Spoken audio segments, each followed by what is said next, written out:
What's going on, everybody? Welcome back to the wood shop. Today we're going to be building a wood countertop out of this beautiful 6/4 hickory. Come check it out.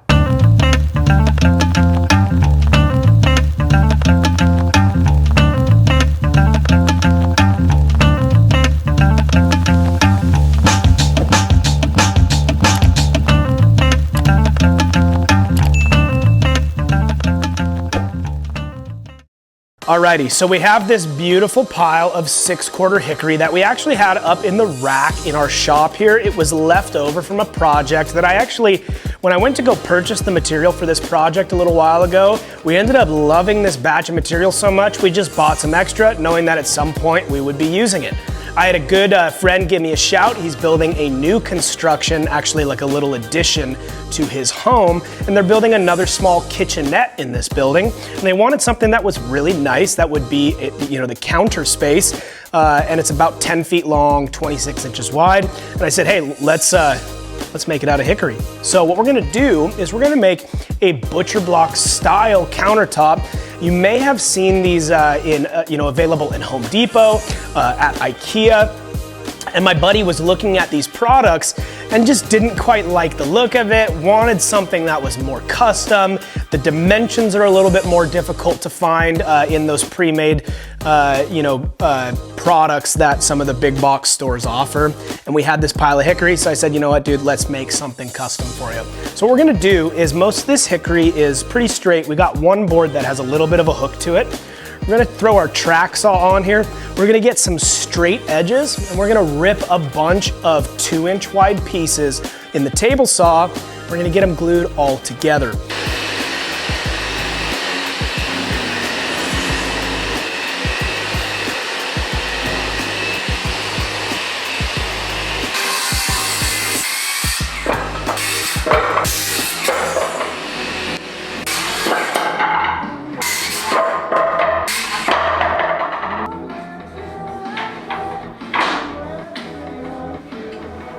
All right, I hear you. You might be like, dude, we don't have the super cool Festool track saw that you have. I know, you probably don't. We didn't have one for a really long time, specifically in the early stages of our business and in the early stages of our woodworking. However, you can make a track saw with a circular saw really easily. Just clamp a guide, whether it be like a piece of angle iron or a 2x4 or something that's really nice and straight, clamp it to your material and use it as a fence for your circular saw. I will say, if you're working out of your house or in your garage, you have limited space, you maybe don't have enough room for a table saw, get a track saw. It is one of the most commonly used tools here in our shop because we're always either cutting the end grain off of glued up tables, straightening out boards like we're doing right now. You guys, we use this all the time. We use it for sheet goods. We take it out on site with us. It pretty much goes all over the place on custom installs and stuff that we do in restaurants and coffee shops and whatever commercial outfits we're doing.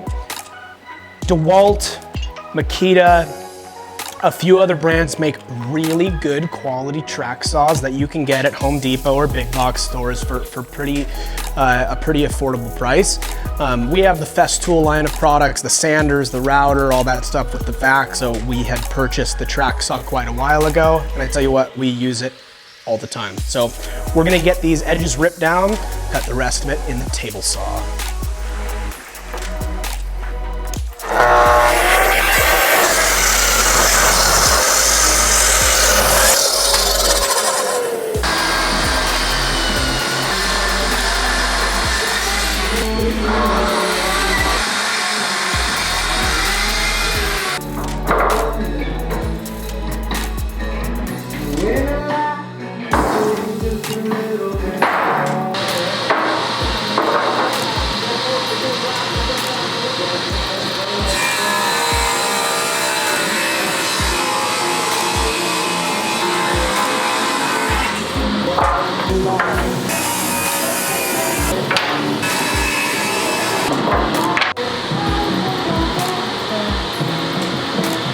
Alrighty, so we just got all of our pieces of hickory milled up, and what I'm doing right now is just kind of laying everything out in the orientation that it's gonna be in before we glue everything up. I'm just kind of alternating the grain patterns of each one of the pieces to kind of be interesting in the whole color scheme of everything here. Just making sure that it's, you know, kind of dynamic and has some life to it here. I'm just gonna start transferring these guys over. So right here, I'm at the halfway mark.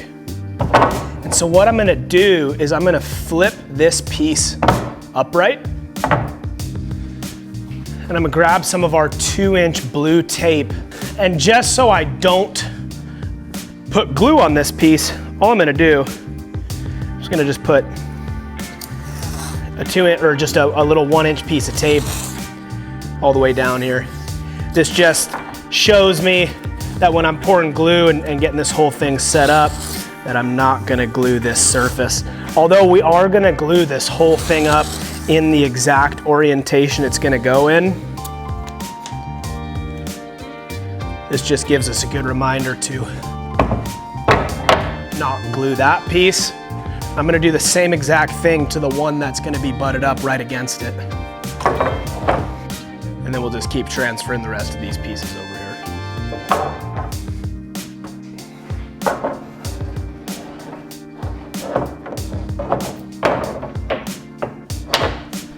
So we're just gonna get all these clamps nice and close. And then what we're gonna do is we're just gonna flip all of our pieces upright. These will be all of the pieces that are going to receive glue. These two middle ones, remember, we're not gluing this seam. So I'm gonna leave this one face down. And then flip up all the rest, just like that. What that's gonna allow us to do is pour glue all over the whole thing, brush it in so we make sure it gets good coverage on all of the pieces. And then we'll be able to stick this thing together for the last time here.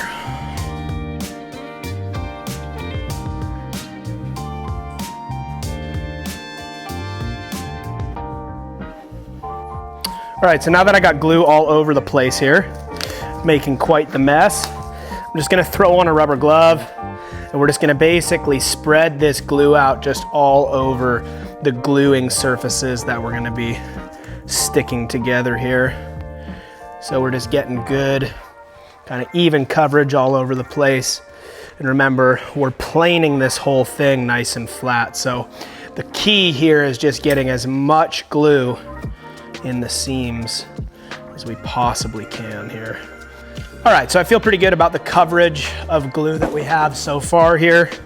Of course, now I have it pretty much all over me. What I'm gonna do is we're just gonna move each one of these pieces forward and they'll just flop down just like that. All right, so we're just gonna try to get one end as flat as we possibly can, and we're gonna work our way forward from there. So I'm just gonna take these two, these are just offcuts of 2x4s. If you wanna hold that on for a sec. I'm gonna come back, take those 2-foot Bessie clamps we had, flip it over. Try to get these pieces kind of clamped down flat in place here.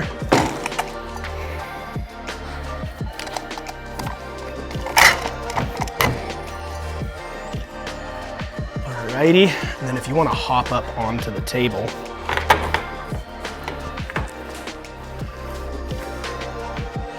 if you want to just stand right here, yeah, and then on this one. Alright. Alrighty, so we've got all these bottoms clamped. We're not killing the clamps yet. We're just getting everything so it's nice and snug together. What we're gonna do is we're actually just gonna keep coming back through here, tensioning these down as we get the top clamps on. We're looking pretty good right there. So as you saw, we didn't glue this middle seam. That way we can plane both the sides and then glue that last seam together before doing the finished sanding. This looks pretty good. We got adequate squeeze out through most of the seams. There's like a couple questionable spots, but we're gonna just keep working on the clamping.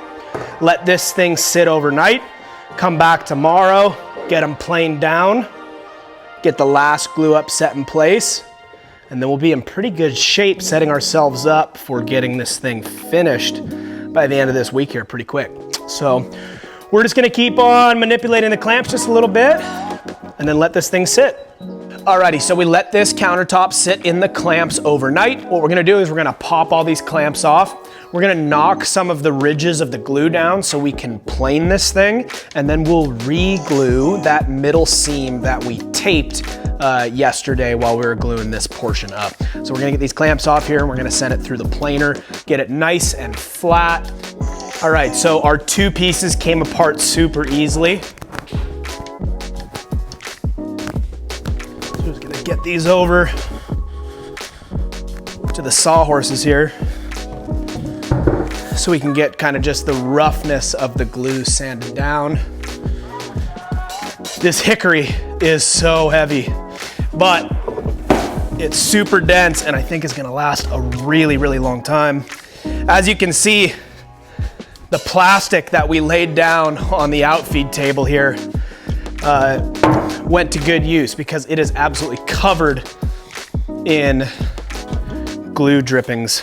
So definitely saved the table here and saved a lot of time in trying to clean that up if we weren't putting plastic down. So we'll just roll this whole thing up, toss it. We're just gonna grab the sander. Right now we have a 100 grit pad on here, just something really rough. All we need to do is we just need to knock down some of the roughness of the gluing just so it goes through the planer as smoothly as possible. So we're just gonna kind of hit this real aggressively and just pretty quickly, just so we can get the edges or the roughness down here.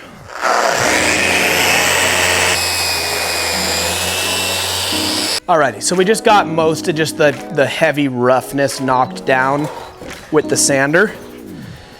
And now we're gonna get this thing planed down nice and smooth.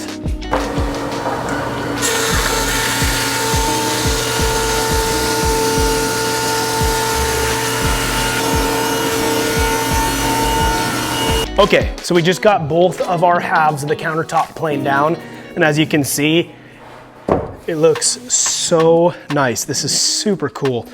We have just that variation in color tone from piece to piece. And all we're gonna do now is we're literally just gonna rip the tape off that middle seam that we had put on yesterday. And we're gonna get these two halves glued together here. Got that glue line all the way across. We're just gonna come back in here and just spread this out just so we get it on all the surfaces here, just like we did last time. So now that we got this thing all the way glued up here, I'm just gonna take one of our paint rags real fast and just wipe a little bit of this excess squeeze out here. Let's just make it just that much easier tomorrow when we take it out of the clamps to get this thing nice and clean and passed through the drum sander. We're just wiping this excess glue off. This whole seam looks really good. And now to let this thing sit, we'll be back tomorrow for the final sanding and we'll be ready for install tomorrow afternoon. Alrighty, so we just got back to the shop this morning. We just popped the clamps off of this countertop. And I tell you what, it came out really, really flat. I'm really actually impressed with all these little pieces, how flat this glue up came out. And really it's because we glued it up in the two halves, then planed it, then re-glued it, that it's really been able to maintain this level of flatness. So what we're gonna do is we're gonna take the Rotax sander, we're just gonna kind of run over the whole thing, taking down any funky areas, and then we're gonna pass it through the drum sander a few times before cutting our final dimensions.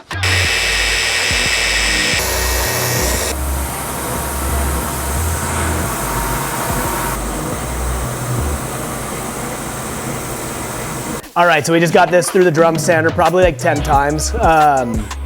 It's super flat. That's the big advantage of the drum sander is we're getting a perfectly flat, even finish all the way across the whole thing. So what we're gonna do is on our second drum, we had 100 grit. And so what we're gonna do is we're gonna jump to 150, go to 220. We're gonna just sand the rest of this, which will go pretty quick now that the whole thing is flat. Cut the finished dimensions, cut the hole for the sink, and we're ready for finish.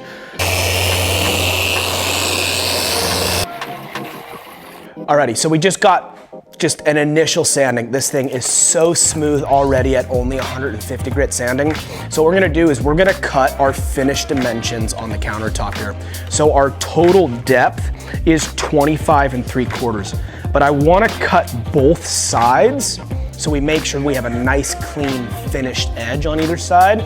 I also wanna try to leave the same amount of wood on the front and back pieces so it just looks symmetrical, it looks even all the way around. Our total width right now is 27 1/4. So what we have to do is we have to come down 1.5 inches. So what I'm gonna do here is I'm gonna mark 3/4 in at 26.5 here. I'm gonna mark that on the other side as well.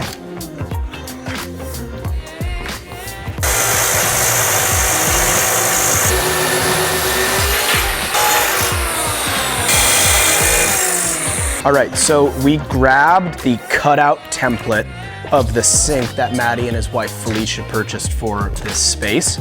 And it's just a drop-in sink, so it has a flange all the way around. And usually the manufacturers of these sinks will send you a template to cut with in the box of the sink. So either you'd be cutting it into your marble or whatever stone you're putting in your countertop. Obviously in this case, it's wood. So what we're gonna do here is I actually was over there yesterday and we just demarked the measurements of where the sink is gonna go in relation to the countertop, because it's gonna be sitting in one of the cabinet bays. So what I'm gonna do here is I'm just gonna mark out where this thing's gonna go and we cut the hole for it here. Alrighty, so this is where our sink is going. And usually what I like to do when we're cutting these voids out in a countertop or in an opening is I grab one of my Forstner bits. This is just a 1 inch. I think we're gonna use a little bit smaller. So we'll go 1/2 inch on the Forstner bit. So those holes just kind of help us prevent the possibility of tear out or any weird splitting while we cut this by hand with our circular saw. All right, so we got that whole perimeter cut, and what I'm gonna do is I'm just gonna walk this over so that our sawhorse is right in the middle of the piece. And the reason why I'm doing this is we're gonna cut the rest of these little portions that are hanging on by hand. And I wanna make sure that when we get to the last one, the weight of the piece doesn't just fall away and take a bunch of tear out on the bottom of the piece with it. So we have just our double-sided Japanese handsaw, and all we're doing is just following the circular saw line and just cutting the rest of the way through. The space for our sink is free. We just took another 6-7 pounds out of the countertop, which will make it a little bit easier to move. What we're gonna do now is we're just gonna clean everything up. We're gonna router the front and side edges of the countertop here. So this is gonna, all right, so I picked up this little Porter cable handheld router a little while back. And I tell you what, we have all of our big routers that you've probably seen, the Festool, Makita, all that stuff. I use this little router all the time. I absolutely love this thing. I think it was like maybe $100. I could be wrong. It's been a while, but I've used this thing on site for like trim work and finish work, doing roundovers. I use it all the time for just doing these corners on the tabletops.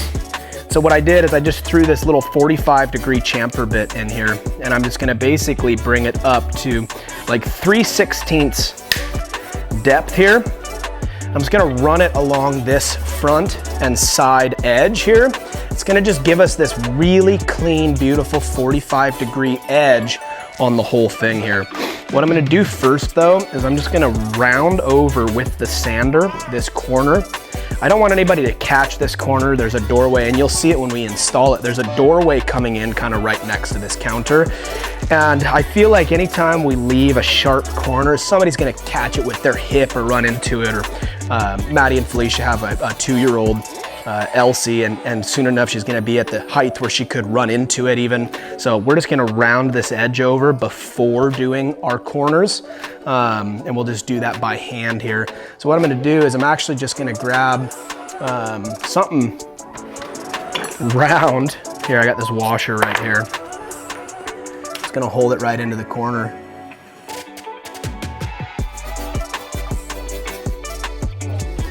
And I'm just gonna literally mark right around it.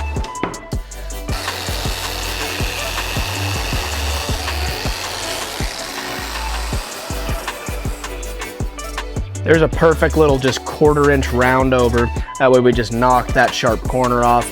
No big deal, really quick and easy. And I'm just gonna push the edges in here to get underneath the counter. I'm just gonna run over this front edge with the sander just to remove any of the saw marks that we have.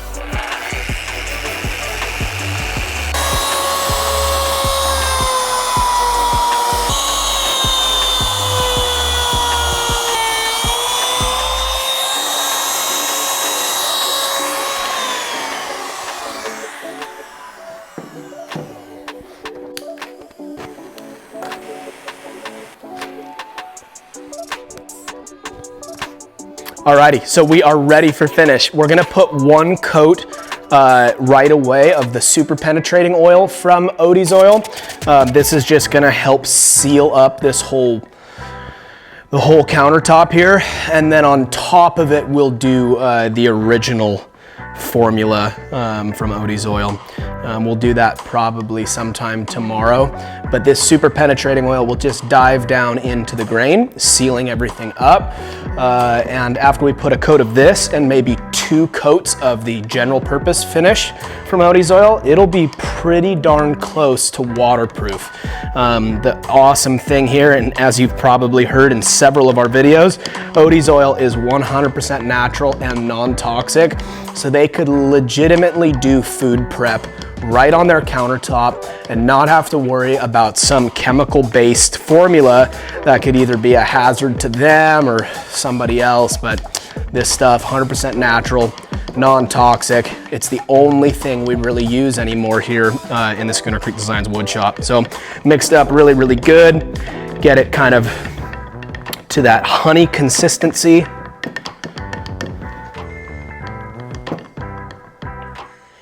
Now what we're gonna do is we'll just get some on our applicator, and we're just gonna work this into the surface of the wood. Guys, this Odie's Oil goes a really long ways. So make sure you don't put too much on, because really you're just gonna end up wiping it off if you have a whole bunch of excess on the surface. So we're just literally using a bunch of pressure, and we're just forcing this down into the grain of the wood. I also sanded a few inches underneath the perimeter of the countertop. That's just gonna be where the 1-inch overhang will be, hanging over the cabinets. So we're just gonna make sure we get that finished too, just so that's protected. And you'd be able to feel that if you put your hand underneath the countertop here. So we're just making sure we're covering all of our surfaces here that could be touched or used in any way. Alrighty, that pretty much rounds us out for our first coat of finish. We're gonna let this sit on here for about 45 minutes before wiping the excess off. But as always, Odie Oil just makes everything look so much better. So this is, again, the super penetrating oil. It's just what we're using as the first coat. And when we get this thing on site, I'm gonna put 2 more coats on over a couple-day period. But this hickory countertop is pretty much done. So we're gonna let this sit here wipe off the excess, and then I think later tonight, we're gonna go try to install it. So bear with us. We're gonna get this countertop wiped up, and hopefully take it over and get it installed for Maddie and Felicia.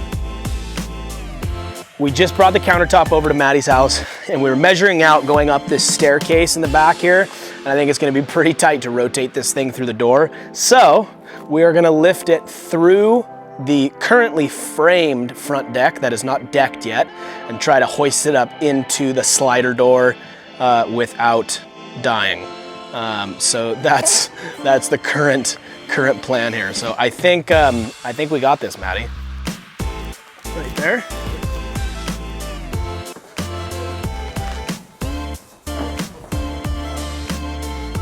Just go right on top.